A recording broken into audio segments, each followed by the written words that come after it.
বসন্তপুরের না লোকজনকে বিএনপিকে বিক্রি করে, দক্ষিণে যায় বলে যে বসন্তপুরে ৮৮% ভোট নাকি তার। বলে ভুয়া। কেউ পছন্দ অপছন্দ থাকতে পারে, কিন্তু ১২ তারিখে ধানের শীষের ভোট নিয়ে যদি কোন মত পার্থক্য করেন, সেটা কিন্তু বিএনপির নেতা কর্মীরা গ্রহণ করবে না। কথা বলেন না, শোনেন, বুদ্ধি খরচ করতে হবে।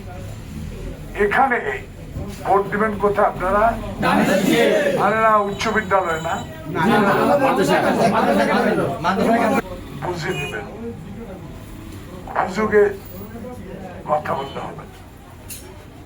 আমরা ৩ জন প্রার্থী, আরগুলা মোটামুটি খুব সচেতন।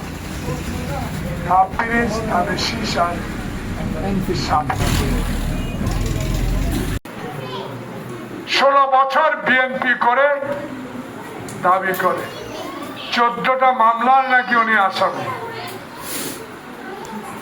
কিন্তু উনি আসামি হয়েছে টিকেট চোর, ভাওতাবাজ।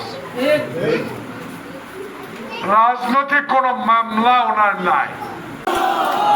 একবারে যেন জীবনে আর ভোটের নাম নয়, একেবারে দিয়ে দিবেন বেঈমান। খালেদা জিয়া মরে গেছে ২ মাস হলো, এত বড় বেঈমানি তার লগে তুমি করলা। তারেক রহমান এত কষ্ট করে বললো তবে বিএনপি কাল্লা ৫ তারিখ ৫টা পর্যন্ত সময় দিচ্ছে। তারেক রহমান যারা ভোটে দাঁড়াইছে তাদের বহিষ্কার করা হয়েছে। কালকা দিনের মধ্যে উড্ডা না করলে জীবনে বিএনপির নাম লুটে নেবে।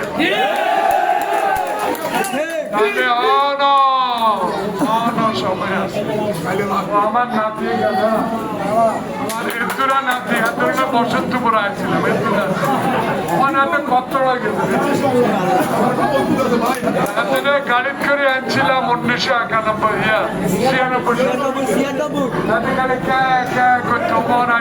চুপ করে। তো আমার তো ছেলে নাই, মাইয়া ২টা, হাতে রাজনীতি করতো না, বিদেশ ছিল। উত্তর অঞ্চলের মানুষ থেকে তোরে বেশি ভালোবাসে, লগে লয়ে আছি। আমিও খুশি।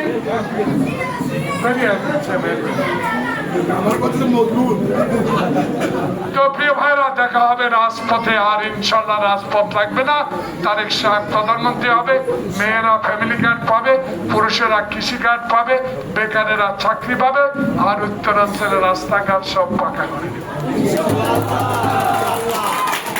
স্বতঃস্ফূর্ত টেস্টও দিচ্ছেন, টি-20ও দিচ্ছেন, 50 ওভারে খেলা একটা জিতে গেছে। Thank you. আরে মার্কা আছে, এটাই তো। তাহলে আওয়ামী লীগ মনে রাখবেন, হাতে হাতে হিসাব দিতে হবে। কারণ এমপি হব ইনশাল্লাহ আমরা, প্রধানমন্ত্রী হবেন তারেক রহমান। আর জমাতারে এত নাচানাচি বন্ধ করেন। ভোট গণনার পর হইব আপনারা ইমানদার নাকি দেখা দেব। যদি সাপ্লাই কলি ভোট পায় তাহলে ইমানদার, আর যদি সাপটা করে ভোট না হলে তাহলে আপনার ইমান মান্য। বুঝছেন? ভালো থাকেন। আসসালামু আলাইকুম।